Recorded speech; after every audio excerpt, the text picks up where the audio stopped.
Book 2, Life After Hell, Chapter 39. An Incompetent Attorney. Pain, HIV. 23rd of November 2008. These recent weeks, I was experiencing emotional roller coaster ride between deep depression and high moods. The anger towards Wesley grew with every day. His cell phone was switched off, and no one answered the house phone. He didn't respond to my letters. He came to see other clients, but he didn't send for me.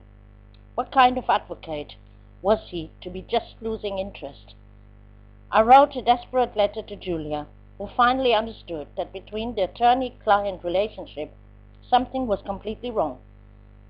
She answered with a long letter and sent me a book, expressed in the letter that she was very worried about me and was going to speak personally with Wesley.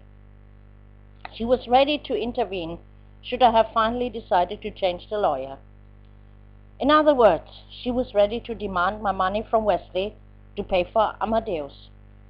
So I called Amadeus and asked him to come and see me, who came promptly and brought the prepared authorization to represent me as attorney. I only had to sign it. However, he made it clear that he first wanted to see the money before he touched a finger. I would not discuss about it. 3,000 reais. It was all I had. I gave my consent, and he would send a telegram the next day to Julia with his bank account information. As always, time was pressing, and as before, it was a question of money if I would be Christmas in freedom. Because my process was still submitted to the prosecutor and also would be staying there until 16th of January 2009, as Amadeus showed me, black on white, as long as nobody would intervene, all depended now whether Amadeus got his money in time to negotiate personally with the prosecutor. I could have cried with rage. Wesley was not willing to do this. Instead, he simply waited, and this cost me another 3,000 reais, which was so unnecessary. But I had to get out of here, whatever the cost. I could endure it no longer. The pain in my arm became unbearable, equally my situation. In the evening, inside the cell, I was overcome by the regular howling misery. I had terrible pain, especially in the morning, when I woke up, and every night when the arm was rested. I didn't know how to continue to work. The only hope was semi-aberto. I planned as soon as I got the green light, I would throw the job immediately. Unfortunately, this was not the case, and I forced myself to continue working every day, which was getting more difficult by the day. I hated my job. The noise and screams of many new South Africans, the treatment by the guards who treated us like slaves at times. I just hated everything. Since I was back in the packing and worked doggedly just to bring any day behind me, I brought the production in trouble because I packed faster than they produced. Returning to my cell in the evening, I was crying my eyes out. I did not even listen to music anymore. Only my TV gave me some distraction, but mostly I was crying myself to sleep. Woke at night with pain in my arm. In the morning, it was the same thing, howling misery and the horror of this odious work. After the shower, I always felt a little better. I pulled myself together because I had to keep going since I was broke. Besides the money I earned here, I now possessed nothing more. And with this money I earned here, I had to survive in a semi-aberto because I didn't expect to work immediately. But at that moment, I wanted semi-aberto only for one reason, to be able to rest my aching arm. I didn't care for anything else. There was still a small chance that Amadeus did succeed, and I would be out of here before Christmas. But I doubted anything or anyone until I saw facts. Too often I was disappointed. The news didn't brighten my mood either. The only positive news was the newly elected President of the United States, Barack Obama, the first black president of the USA, wrote already history. The whole world believed in him, and there was hardly anyone not being happy that the Bush era was over, which ended with an absolute financial crisis in the world.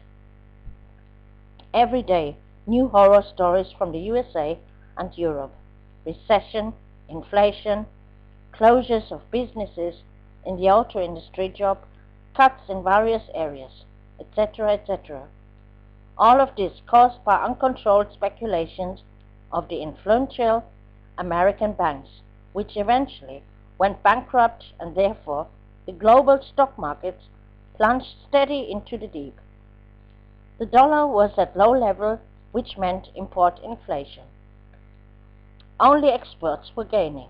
Brazil is a strong export market. Alone by the bio-alcohol sugarcane processing, and therefore it was not affected as badly as other countries. But in one industry, the crisis was felt in Brazil, in the tourism industry. Flying had become almost impossible to afford for ordinary consumers, and many were afraid of the uncertain future. This concerned me in two respects. First, I could forget it anyway to fly ever again. If I could find a job here with a contest to survive and finance somewhat my life, I could be happy and grateful, but surely I would never be able to have money for a flight. Michael, with his haphazard day-to-day living and jobbing without finishing his school, would, if he ever should make it, more likely put money on the side to buy a car before thinking about to meet up with his mother. This reality I had always been afraid of had arrived. I would never see Michael again. That made me even sadder. On the other hand, I saw it coming, that there would be job cuts and more unemployed in the tourism and hospitality industry, so I could forget to get a foothold in this industry. The national news were just as sad. Murders, assaults, robbery, abuse of women and children, arsons destroying complete shantytowns, exaggerated thousands of people into homelessness, natural catastrophes, as torrential rains, the streets turned into raging rivers, hills tearing down houses and thus destroyed.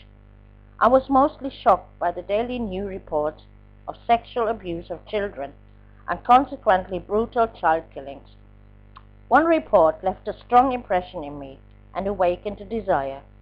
A 13-year-old black boy in an orphanage, since he was removed from his parents' house because of abuse, was asked by a reporter what was his greatest wish. Replied to this question, "New parents who beat me no more." This boy I would have immediately taken with me and given him all the love that I no longer was allowed to give to Michael. Inside me grew the hope and the desire to get this second chance at least to give a home and all the love a child needs to one of millions of Brazilian children living in homes because the parents abused them, being addicted to drugs or stepfathers abused them. Hilda was still in hospital. We learned nothing about how she was or what exactly was wrong with her. So I spoke to Sarah, an English woman working together with Sister Margaret, and also visited prisoners in hospital. I wrote a letter to Hilda, trying to encourage her, because I had learned only long after Hilda was taken to hospital the true reason for her deep depression and her moods towards me. In a routine blood test, she learned that she was HIV positive. For many people, especially Africans, this was still like a death sentence, due to a lack of awareness. And in South Africa, for example, there was no medication to protect people from the outbreak of the AIDS virus, at least not for the poor population. Her mental state had finally been the cause of the stroke, I supposed. In the letter, I reminded her of her two children, that she had to think of them, and explained that HIV was not fatal as long as she took medication regularly to prevent the outbreak of the AIDS virus. Told her she could even grow stone old and live a normal life. On television, I had watched a documentary reporting that in England was found an antivirus that destroyed the AIDS virus in the human body, thus gave so much hope for the millions of AIDS sufferers.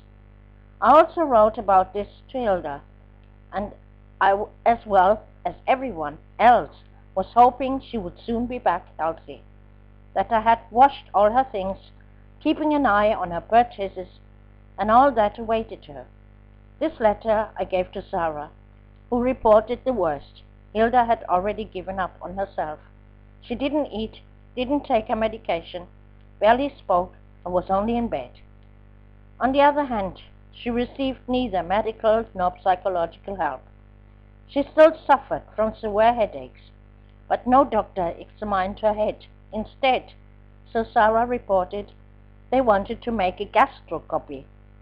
Although she had no complaints with the stomach, nobody in the hospital was speaking English, nor had interest to have a conversation with Sarah, neither doctors nor social workers. Sarah's remarks made me very upset.